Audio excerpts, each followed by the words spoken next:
dalam surat Ar-Ra'd. Allah berfirman, Bismillahirrahmanirrahim. Wa likulli ummatin ja'alna mansakan liyadhkuru ismallahi 'ala ma razaqahum min bahimatil an'am.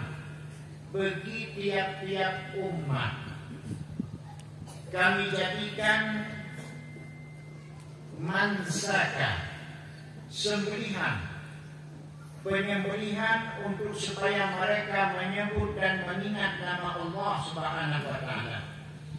Ada ma razaqahum min bahimatil an'am, terhadap rezeki yang telah diberikan oleh Allah kepada mereka, yaitu binatang-binatang an'am.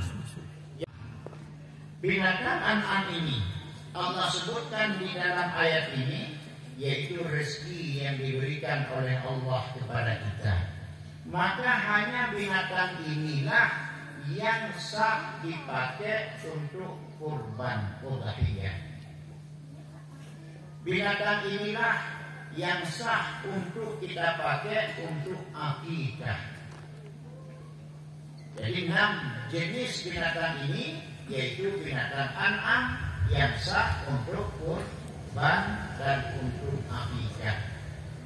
Hadirin yang dirahmati Allah, maka bukan kita umat Muhammad SAW saja yang Allah perintahkan untuk takarrub, mendekatkan diri kepada Allah lewat binatang an'am ini. Bukan hanya kita, tetapi umat-umat terdahulu juga untuk mendekatkan diri kepada Allah Subhanahu wa taala. Allah perintahkan untuk menyembelih kurban.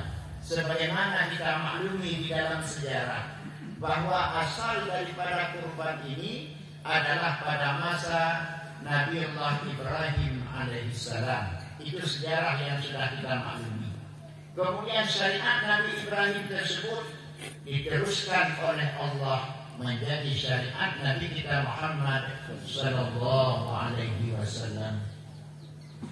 Hadirin yang dirahmati Allah, dalam satu hadis Rasulullah bersabda, sahabat bertanya kepada Rasulullah, "Ya Rasulullah, ma hadhil adha'i?"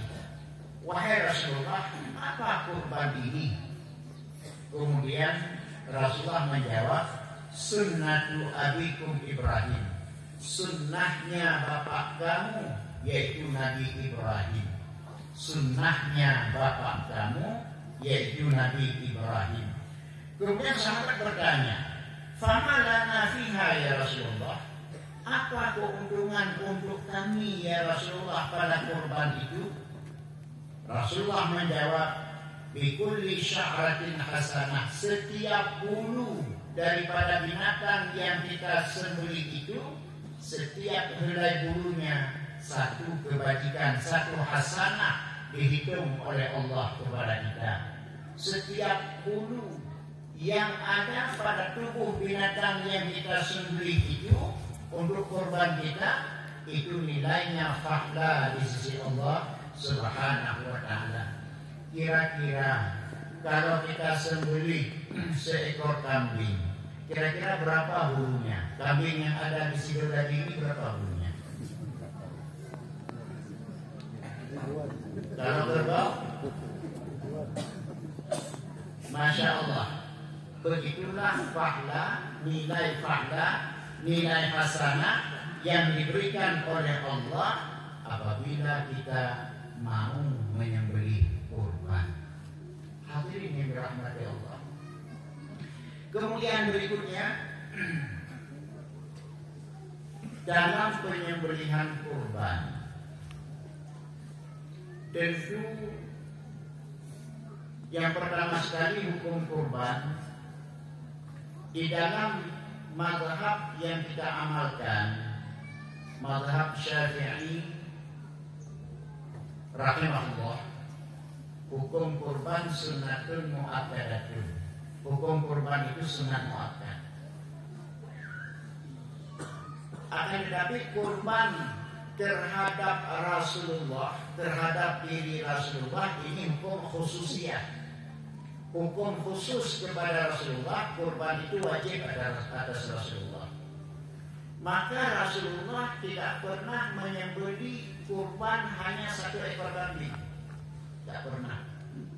Rasulullah paling tidak beliau menyembelih 2 ekor kambing. Jadi ada yang wajibnya, ada yang sunnahnya kepada Rasulullah. Apalagi Rasulullah pernah menyembelih 100 ekor unta sekali sembelih. 63 ekor Rasulullah sembelih dengan tangan beliau sendiri yang mulia, dan selebihnya Rasulullah wakilahkan kepada Ali, Sayyidina Ali untuk menyembelihnya. 100 ekor unta Rasulullah menyembelih kurban. Kira-kira orang kaya yang ada di negara kita ini, ada yang menyembelih 100 ekor kerbau? Belum kita dengar. Ada yang sendirian menyembelih 100 ekor lembu? Belum kita dengar. Ada yang menyembelih 100 ekor kambing? Itu pun belum kita dengar. Tapi Rasulullah SAW, maka jangan kita anggap Rasulullah ini orang miskin. Rasulullah SAW beliau pernah menyembelih kurban 100 ekor unta, lain kambing, lain juga lembu. Hadirin yang dirahmati Allah, maka kurban kepada Rasulullah wajib. Tapi yang lebih daripada ukuran wajib, ini yang Rasulullah kerjakan, yang hukumnya sunnah. Kepada kita umat, Rasulullah tidak mewajibkan kurban, tapi hukumnya sunnatun muakkadatun. Sunnah muakkad. Sekiranya kita umat ini Rasulullah wajibkan kurban, maka saya rasa kalau ada yang tidak menyembelih padahal dia mampu, sudah berdosa.